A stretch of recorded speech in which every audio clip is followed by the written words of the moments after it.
हरियापुर नाम का एक छोटा सा गांव, जहां हर सोमवार को हाट लगता था। चारों तरफ खुशबू, चहल पहल और हलचल होती थी। पर सबसे ज्यादा भीड़ जहां लगती थी वो था गोपाल का पानी पूरी ठेला। गोपाल अपने आप को गांव का चाट सम्राट समझता था। उसका कहना था कि उसकी पानी पूरी में ऐसा स्वाद है कि लोग एक बार खाएं तो उंगलियां चाटते रह जाएं। और ये बात गलत भी नहीं थी। उसकी पानी पूरी में सच में कुछ जादू था, लेकिन वो जादू इलायची या मसालों का नहीं, एक खतरनाक केमिकल पाउडर का था, जो स्वाद को बेहद तीखा और लत लगाने वाला बना देता था।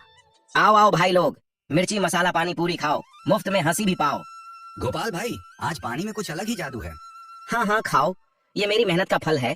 भीड़ हंसती और मसालेदार पानी पूरी का आनंद लेती, लेकिन गोपाल की यह लोकप्रियता एक और इंसान को अंदर ही अंदर खाई जा रही थी। वो था रघु, जलेबी वाला।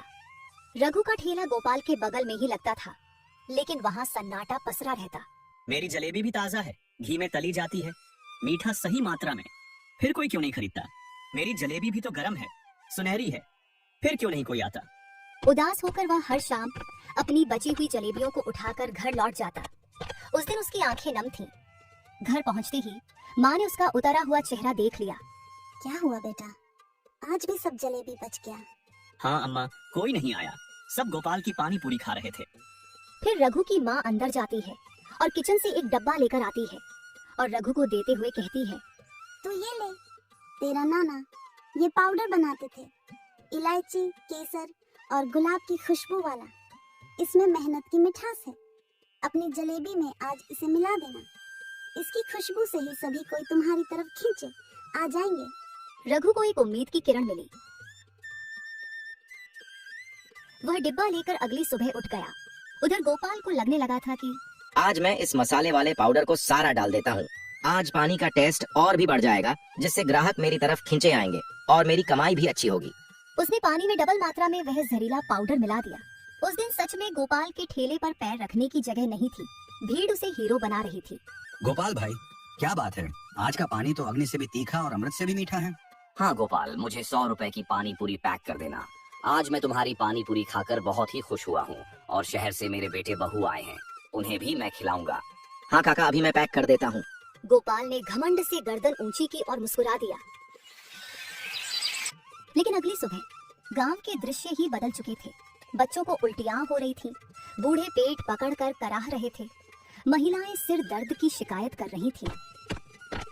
अरे सुनो भाई हरिया, कल संझा को मैंने गोपाल के ठेले से पानी पूरी खाई, रात भर उल्टी दस्त से परेशान रहा। अरे काका, हमारे घर में तो 3 लोग बीमार पड़ गए, छोटका मुन्ना तो अस्पताल तक ले जाना पड़ा। डॉक्टर ने कहा यह मामला फूड पॉइजनिंग का है, खाने में कुछ ऐसा था जो शरीर को नुकसान पहुंचा रहा है। चलो काका, सबको मिलकर गोपाल को आज छोड़ूंगा नहीं। जैसे ही यह खबर फैली कि सबने गोपाल की पानी पूरी खाई थी, गांव वाले आग बबूला हो गए और सभी कोई मिलकर गोपाल के पानी पूरी ठेले के पास जा पहुंचे। गांव के बाजार पर गोपाल अपना ठेला लगाए खड़ा है, तभी गांव के कई लोग एक साथ वहां पहुंचते हैं। अबे गोपाल, क्या समझा है तू खुद को? सबकी तबीयत खराब कर दी और ठेला लगाकर खड़ा है ऐसे? पूरे गांव में तेरी पानी पूरी से उल्टी दस्त हो रहा है और तू आराम से मुस्कुरा रहा है। अरे नहीं भैया, हमार पानी पूरी से थोड़ी ना हुआ होगा, सब तो ठीक था। झूठ मत बोल गोपाल, मेरे पोता को रात भर अस्पताल में सुई लगी है, तू कहता है कि कुछ हुआ ही नहीं। अब तो हम तेरे ठेले से कुछ भी नहीं खाएंगे, बहुत हो गया भरोसा। उधर रघु ने जलेबी में अपनी माँ का दिया इलायची पाउडर डाला। जब उसने गर्मा गर्म जलेबी तेल से निकालकर बाहर रखी तो एक मधुर सी सुगंध पूरे चौक में फैल गई। सभी कोई गोपाल के ठेले से रघु के ठेले पर जाने लगे। अम्मा देखो, कितनी बढ़िया खुशबू आ रही है। चलो रघु की जलेबी खाकर देखें। अब तो गोपाल की दुकान से कोई भी पानी पूरी नहीं खाएगा। चलो अब मीठे स्वाद ही ले लेते हैं। धीरे धीरे रघु के ठेले पर भीड़ लगने लगी। जलेबी की मिठास और उस पाउडर की महक सबके दिल जीतने लगी। ये सब देखकर गोपाल को जलन होने लगा। गोपाल अपनी हार सहन नहीं कर पाया। उसने तय किया कि वह रघु की दुकान को भी बंद करवा देगा।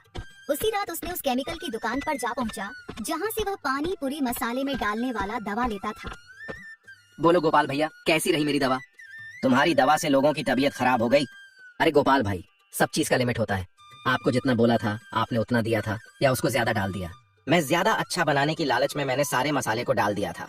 यहाँ पर अपने गड़बड़ किया, अब ऐसा कभी मत करना। बोलो अब क्या चाहिए? अब मुझे जलेबी में डालने वाला केमिकल दो, जिसे गांव वाले एक बार जलेबी खाई फिर दोबारा खाने का नाम ना ले, टेस्ट पूरा खराब कर दे। अच्छा देता हूँ, पर याद रखना, इसकी मात्रा बिल्कुल थोड़ा ही रखना, क्योंकि यह उससे भी ज्यादा खतरनाक है। इससे किसी की जान भी जा सकती है। ध्यान से थोड़ा ही डालना। अब गोपाल वह केमिकल वाला दवा लेकर घर आ जाता है और अपने घर में किसी को कुछ नहीं बताता। अगली सुबह होते ही अपनी पानी पूरी का ठेला लेकर बाजार की ओर निकल जाता है, पर उसके पानी पूरी कोई नहीं खाता। सभी कोई जलेबी पर टूट पड़े होते हैं।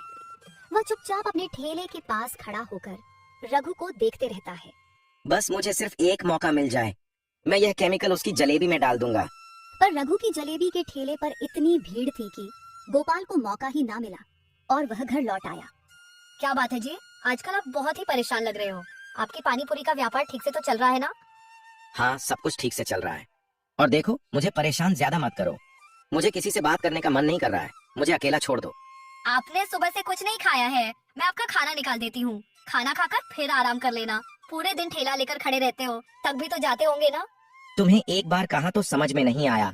मुझे आराम करने का मन कर रहा है। मुझे अकेला छोड़ दो। कितनी बार कहना पड़ेगा? फालतू का सिर्फ बकवास करती हो। मुझे भूख लगेगी तो मैं निकाल कर खा लूंगा। अरे इतना गुस्सा क्यों करते हो? मैं तो सिर्फ खाने के बारे में ही पूछा है, कोई जहर देने की बात तो नहीं कही ना? दोनों पति पत्नी आपस में झगड़ा करके बिना खाए सो जाते हैं। अगली सुबह जब होती है तब आज मैं किसी भी तरह रघु की जलेबी में केमिकल डालकर ही रहूंगा। फिर रघु की बदनामी होगी और फिर से सभी कोई मेरे पानी पूरी ठेले के पास आने लगेंगे। पूनम, चलो खाना निकाल दो। मुझे बहुत जोड़ों की भूख लगी है। आपका गुस्सा ठंडा हो गया क्या?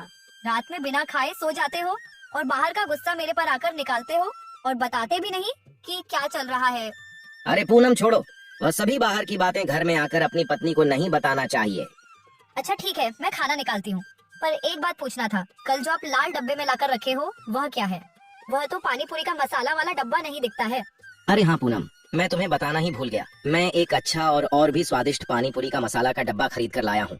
इसे पानी में डालने पर इसका स्वाद और भी बढ़ जाता है। इसे तुम छूना भी मत। वह क्या है ना कि बहुत महंगा है। गोपाल केमिकल के बारे में पूनम को कुछ भी नहीं बताता और खाना खाकर अपनी पानी पूरी ठेले के पास पहुंच जाता है और वहां पहुंचकर इधर रघु की थैली खाली होने का इंतजार करने लगता है। पर गोपाल में तो केमिकल वाला डब्बा ले जाना ही भूल गया था। इधर गोपाल की पत्नी, अरे लगता है यह तो अपना स्वादिष्ट मसाले वाला डब्बा ले जाना ही भूल गए। चलो अच्छा है, मैं आज अपने खाने में मिलाकर खा लेती हूँ। स्वादिष्ट होते हैं तभी तो इनके गोलगप्पे इतने बिकते हैं। आज मेरा भी खाने का स्वाद बढ़ जाएगा।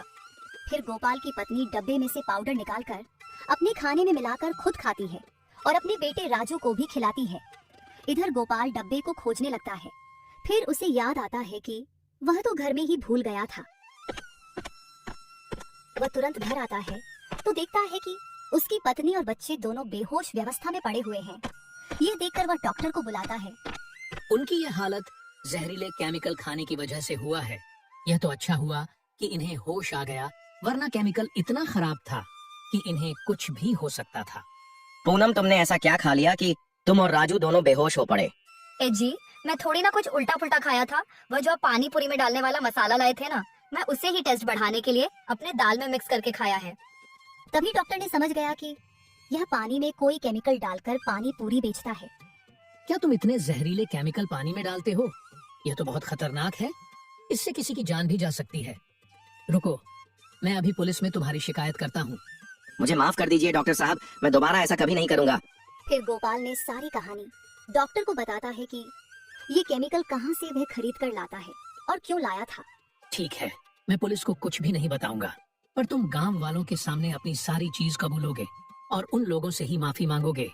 ठीक है डॉक्टर साहब, मैं ऐसा ही करूंगा।